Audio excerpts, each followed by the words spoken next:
जय गुरु जी। वीडियो को लाइक कीजिए, चैनल को सब्सक्राइब कीजिए और बेल आइकन को प्रेस कर दीजिए ताकि आपको लेटेस्ट वीडियो के अपडेट्स मिलते रहें। जय गुरु जी।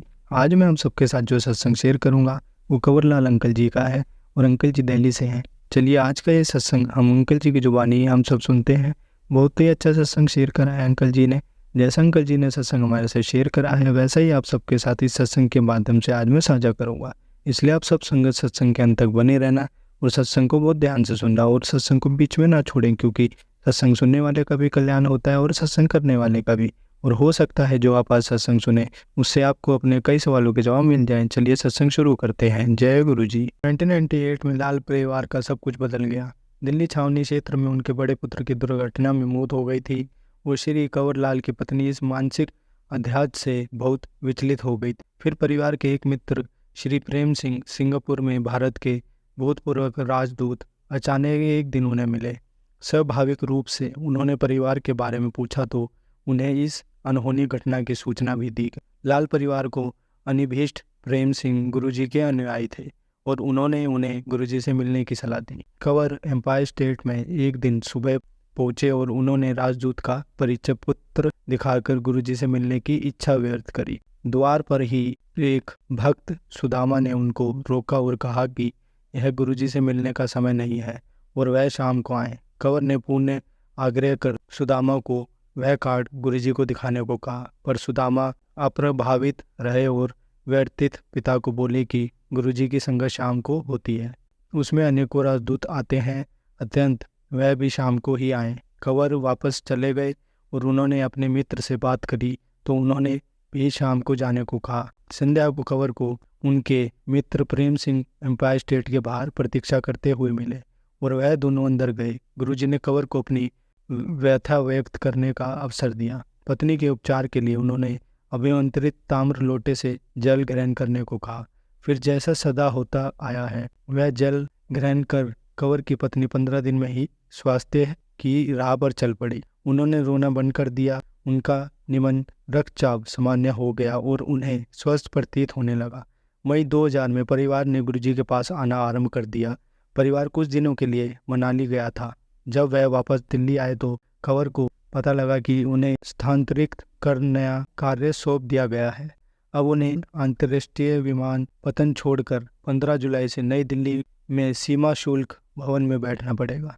सदगुरु के पास जाने पर उन्हें पूर्ण छुट्टी पर जाने का सुझाव दिया गया। यह घटना 24 जून 2000 की है। उस समय तक कंवर के मन में गुरुजी के लिए पूर्ण विश्वास जागरूक नहीं हुआ था, ऐसा वह अब कहते हैं। उनकी अवहेलना करते हुए कंवर ने कार्यालय जाना आरंभ कर दिया। उसी सप्ताह सीमा शुल्क विभाग के 48 अधिकारियों को विरुद्ध कार्यवाही आरंभ कर दी गई। कंवर भी उनमें से एक थे। यदि उन्होंने गुरुजी का कहा माना होता तो उनका नाम नहीं आता। कंवर ने यह समस्या पूर्ण गुरुजी के समक्ष व्यक्त करी तो स्वगता ने उन्हें चिंता मुक्त रहने के लिए कहकर एक और समस्या की ओर उनका ध्यान आकर्षित किया, उनकी बेटी का विवाह। कंवर को संतोष तो नहीं हुआ, पर तथ्यों से स्पष्ट होता है कि उनकी चिंता निराधार थी। 48 नामांकित अधिकारियों में से 33 के विरुद्ध कार्रवाई हुई। सूची क्रम में कंवर और उनके नीचे के समस्त अधिकारियों का नाम नहीं लिया गया। तत्पश्चात उन 33 अधिकारियों पर अभियोग लगाते समय भी कंवर का नाम नहीं आया था। गुरुजी के कहने पर कंवर ने अपनी बेटी के लिए वर ढूंढना आरंभ कर दिया। भारतीय तेल निगम के एक यात्रिक इस संबंध के लिए उचित लगे थे और परंपराओं के अनुसार अपने माता पिता के साथ उनके यहाँ आ रहे थे। उस अति महत्वपूर्ण भेंट से पूर्व गुरुजी ने कंवर को बुलाकर वर के पिता को सफ़ेद रसगुल्ला खिलाने को कहा। लड़के के माता पिता के लिए अति सुंदर भोजन परोसा गया। उसके बाद पहले कंवर, फिर उनकी पत्नी और अंत में उनके पुत्र ने वर के पिता को रसगुल्ले प्रस्तुत करे, पर हर बार जिसके कारण सदगुरु को ही ज्ञात होगी उन्होंने मना कर दिया। कंवर के परिवार को अब तक गुरुजी के तौर तरीकों से पता लग गया कि कुछ बात अवश्य है। जब वह शाम को गुरुजी के दर्शन के लिए एम्पायर स्टेट आए तो गुरुजी ने संक्षेप में कहा कि गुलाब के पुष्प में भी कांटे होते हैं। परिवार समझ गया कि वह लड़का उचित नहीं था और उस ओर से भी मनाही आ गई। कुछ समय बाद एक और सहयोग लगता हुआ वर मिला। दिल्ली में कार्यरत एक न्यायिक मजिस्ट्रेट वह घर पर कंवर की बेटी से आकर मिला और वहाँ से जाने के बाद कंवर को फ़ोन पर कहा कि उसे यह संबंध स्वीकार है। साथ ही उसने अपने माता पिता की स्वीकृति भी लेने को कहा। लाल परिवार उसके माता पिता को मिलने उसके मूल्य स्थान भी गए, पर उनसे कोई उत्तर नहीं आया। एक दिन गुरुजी ने कंवर को फ़ोन किया और अचानक ही पूछा कि दिल्ली में सबसे अच्छी चाट कहाँ मिलती है। कंवर ने उत्तर दिया कि उनकी जानकारी में सबसे अच्छी चाट शाहजहां मार्ग पर संघ लोक सेवा आयोग के भवन के कोने पर मिलती है। गुरुजी ने उन्हें वहां शाम 6:30 बजे पहुंचने के लिए कहा। 6:30 बजे गुरुजी वहां कुछ अनुयायी के साथ पहुंच गए। चाट के आने पर गुरुजी ने एक प्लेट कंवर को देते हुए बेटी का विवाह निश्चित होने पर बधाई दी। उपस्थित अनुयायी ने भी ऐसा ही किया। कंवर को समझ नहीं आ रहा था कि क्या हो रहा है, क्योंकि केवल उन्हें पता था कि लड़के वालों से पिछले 2 माह से कोई उत्तर नहीं आया था, किंतु शीघ्र ही वह समाचार भी आ गया। सदा की भांति गुरुजी के शब्द सत्य सिद्ध हुए। कंवर के दामाद विवाहिक परीक्षा में एक को छोड़कर सब विषयों में उत्तीर्ण हो गए थे। वह उन्हें विचित्र लग रहा था। कंवर ने इसका उल्लेख गुरुजी से किया। सतगुरु ने उत्तर दिया कि उसे तो सब विषयों में उत्तीर्ण हो जाना चाहिए था और हो जाएगा।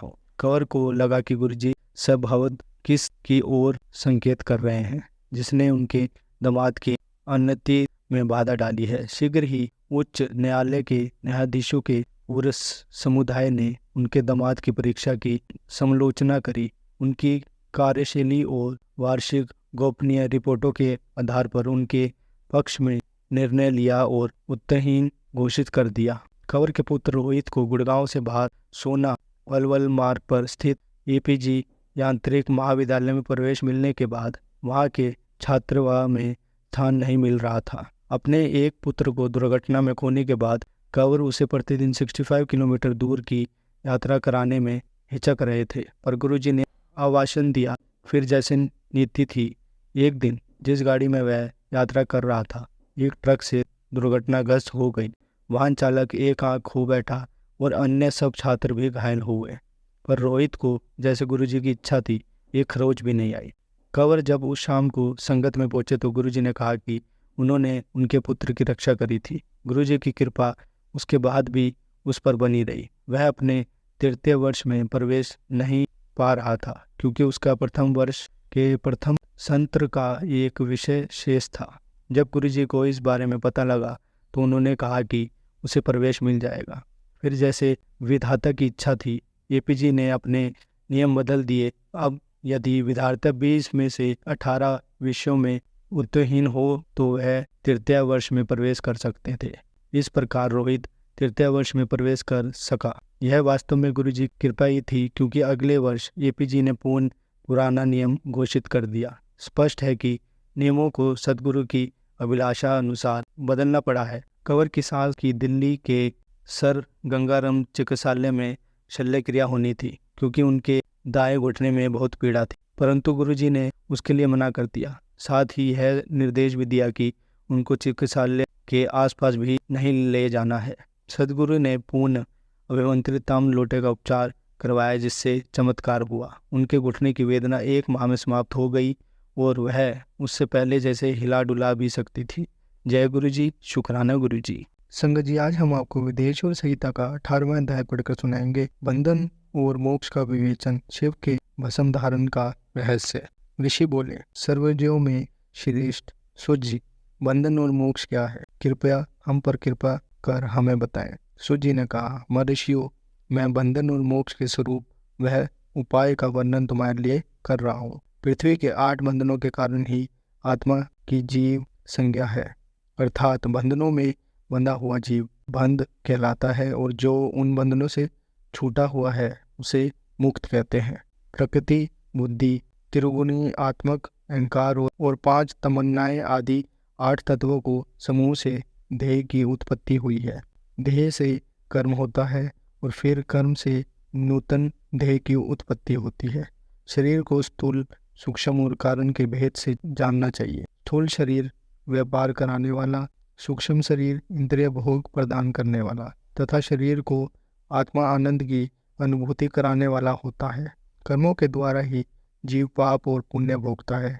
इन्हीं से सुख दुख की प्राप्ति होती है। अत्यंत कर्म पक्ष में बंधकर जीव शुभाशुभ कर्म द्वारा चक्र की भांति घुमाया जाता है। इससे छुटकारा पाने के लिए महाचक्र के कर्तात् भगवान शिव की स्तुति और आराधना करनी चाहिए। शिव की सर्वजन परिपूर्ण और अनंत शक्तियों को धारण किए हैं, जो मन वचन शरीर और धन से बेरलिंग भक्तजनों में शिव भावना करके उनकी पूजा करते हैं, उन पर शिव जी की कृपा अवश्य होती है। शिवलिंग में शिव की प्रतिमा ने शिव भक्तजनों में शिव की भावना करके उनकी प्रसन्नता के लिए पूजा करनी चाहिए। पूजनीय शरीर मन वाणी और धन से कर सकते हैं। भगवान शिव पूजा करने वाले पर विशेष कृपा करते हैं और अपने लोक में निवास का सौभाग्य प्रदान करते हैं।